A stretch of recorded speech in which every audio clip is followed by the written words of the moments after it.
Hello and welcome to your Grow Groups this week. My name is Jessica Sachs. I'm the director of Grow Groups, and it is so good to be here with you today. This is our fourth week, our last week of our Where is the Joy series, and today we're going to be talking about the topic of grief. So take some time, if you haven't yet, to check in with your group and see how everyone's doing. And we want to let you know that here at Plattwoods, we have a really great team of care ministers who are here for you to just listen and be with you in this time. So if you're experiencing grief or loss, I want to encourage you to reach out on our website at plattwoodschurch.org/care, and someone will be in contact with you. So we're excited for this conversation in a way that's hopefully transformative, maybe offers some relief or a place where you feel seen and a part of this conversation today. And so I'm joined by Jennifer Sims, our Director of Communications. Jennifer, how are you doing today? I'm good. Thank you for having me for this uplifting conversation. Well, thanks for being here. It's important and it's hard, but I also think that there's some healing in it, in having these conversations with. Absolutely. And working at a church, you definitely see that. I think more than many other places where a person might work, you see that healing power over and over again. Absolutely. Yeah. So we've run into a lot of it. But before we jump completely into grief, I was curious, where have you noticed joy this week?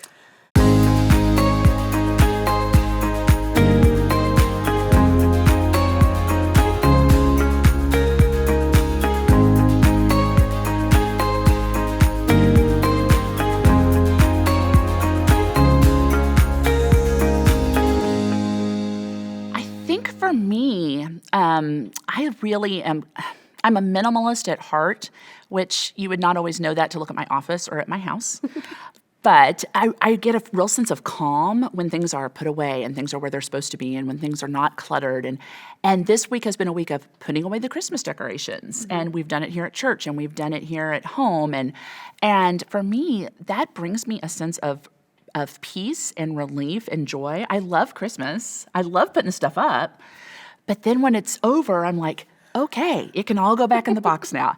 And so it always just gives me that feeling of being refreshed and a new start. And that can really, especially with 2020 and 2021, have not been the best of years. And so having just that sense of something new has really been important for me and has made me feel some joy. That's so good. I love hearing that. And I'm with you. There's just a chance to take a deep breath. Yes. Like it's not quite, I feel like in the summer or like spring, I get the whole nesting and like the real crazy clean. But now it's just just put stuff back away, settle in. Yeah. Sitting on the couch with just like a warm blanket and a warm drink. And a book and just, yes. Yeah, and sitting back. Oh, well, thanks for sharing that with us. Yeah. So, as we jump into this conversation on grief, I was curious, sharing as much as you feel comfortable, when was a time that you have experienced grief?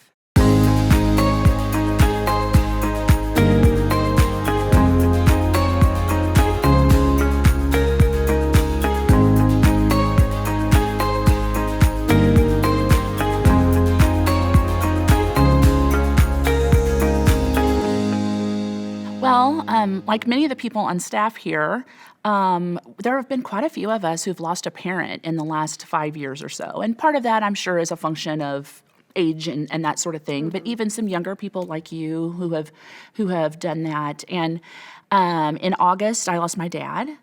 And for us, that was a really big transformational moment. It's the first parent that my husband and I have lost. And so it was just, it's kind of like there's a before and there's an after. And while Dad's health was not great over the last few years, it still wasn't really expected, if you know what I mean. And so we're all just kind of still learning to live into that. Absolutely. It is, everything's just different. Like you said, so you lost your dad in August, I lost mine in April. And then I lost my last grandparent in October. So like, I don't know what has happened these last year. 2021, yeah. We can just close that book. But yeah, it is things are just different. They are, in so many ways. I mean, we just made it through the first holiday, the first Christmas.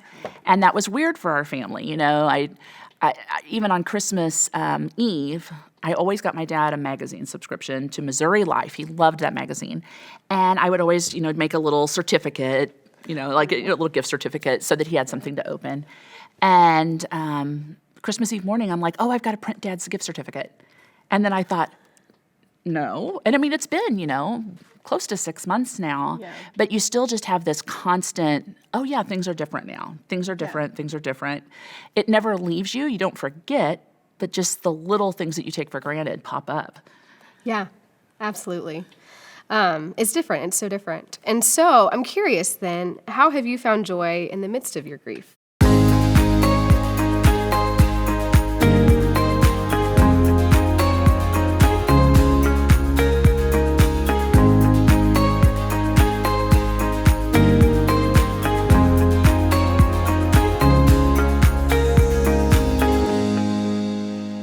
It's a tough question.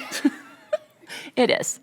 It is. And I don't want to, I want to be really cautious, and it's like when I talk about the times that I've struggled with depression or anxiety, I don't ever want to think somebody is saying, oh, well, if you believe in God and you believe in the power of Jesus, it's fine. That'll take care of it. Because it doesn't just gloss over that. It doesn't take away the hurt. It doesn't take away all of that. But it is so important. It has been for me. There have been moments in this journey where I have felt my grief felt my grief kind of overtaking my faith in a way. It's like it feels a little shaky. And then there are other times where I'm just so grateful that I know that there's something better. And so that's really important for me, is just to remember that this is not everything. What we do here on earth is not everything. Right. And I don't know what the afterlife looks like. I'm not going to pretend to be an expert on that or anything, but I don't believe that this is it. And so that has helped me a lot. Having such great coworkers and friends, having my best friend in Colombia when Dad died. I mean, she would have done anything for me, and you know that, but you don't always take the time to remember how much your people mean to you. And so your people come together, they support you, they surround you. And so for me, I've had to just really remember to accept that joy that comes from that. Not to mire myself down in, oh, well, I'm sad, so I have to be sad, because I tend to do that. Instead, allowing those little moments of joy to come through, and they're sporadic. It's not, I might have a rough 3 or 4 days, and then something really small will just make me smile. And something somebody says to me, or something even that somebody here at the church says, if somebody thanks me for an email I sent or something, that can just really, you're like, oh yeah, there's still things to be happy about, and there's still joy. I just have to allow myself to feel it. Yeah. Absolutely. It's hard to find it. And sometimes, like you said, you almost feel guilty feeling joy in those moments. I was telling you earlier, so on the 6-month anniversary of my dad's loss, I was scrolling through this Facebook Amazon group with all these deals on it, and I found this Frosty outfit. That was such a ridiculous thing of joy, because in that moment, and it was a rough day. That's, the anniversaries are hard.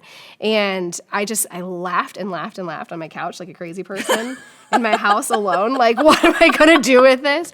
And then, like you said, with people, it doubled the joy when I got to wear it to Carols and Cocoa and Christmas Eve. And so many people took so much joy in that. Yes, the kids and the adults. Yes. I mean, it was hysterical.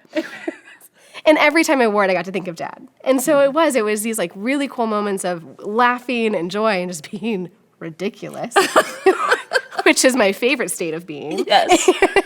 and also kind of just reverently loving his memory. Anything you can do to keep that memory alive. Absolutely, because that's something he would have done. Yes. That's a ridiculous I didn't know of your him. dad well, but I could imagine it. I could totally imagine it. Yes. Yeah. So we wait for the moments that come, and we accept them when we feel that joy. Sometimes we get to seek them out too, and share that with other people. I sometimes feel like people think that you have to go seek them out so hard because it's your job to get over it. Yes. And I don't find that works very well for me. No. And so I think it's sometimes and I'm not good about being still. Even if I'm still physically, I'm not still in my head. Never. And so just allowing that to happen, that's been really important for me. It's tough. There's just no way around it. And we have so many people here in the church who have lost loved ones in the last couple of years through COVID or through other things. But also, I think so many of us, we're all grieving something. We're grieving our former way of life. We're grieving events missed. We're grieving not being able to see our grandkids as much as we used to, or our grandparents. Or there's so much right now to grieve. And we do tend to put that in like a box of you're grieving a person. Absolutely. But over the last few years, there's just been this culmination of things. And then when you throw a loss of a loved one on top of it, it can really be overwhelming. Absolutely. Yeah, I took last spring when Dad was declining, they had a class at school called Laughter and Lament in the Hebrew Bible. And we started off with laughter, and it was great. But by the end, it was lament. And it was really important. We don't take the time. We are all grieving something, and so we don't take the time we need, I feel like, to lament. And so that is okay. We've talked about that here. It's not something that the church as a whole does well. I don't mean Platte Woods Church. I mean the church body as a whole, because lament is difficult. You need to be able to lament because that's a part of the process. But at the same time, how do you do that in such a way that you're still filling people with that hope and that love of Christ? It's a real tricky balance, but I think it's worth striving for. So classes like that, I can imagine, would be extremely helpful. It was. Well, thank you so much, Jennifer. And that's, as you're wrestling in these moments of grief and whatever that might look like for you, don't forget it is okay to lament. It's okay to sit in those moments, but it's also okay to feel joy and to seek those moments out as well. And again, if you are going through a season of grief or loss and you would love to speak with a member of our care team, you can fill out the form at our website at plattwoodschurch.org/care, and someone will reach out to you soon. We're praying over your conversations this week, and have a blessed week.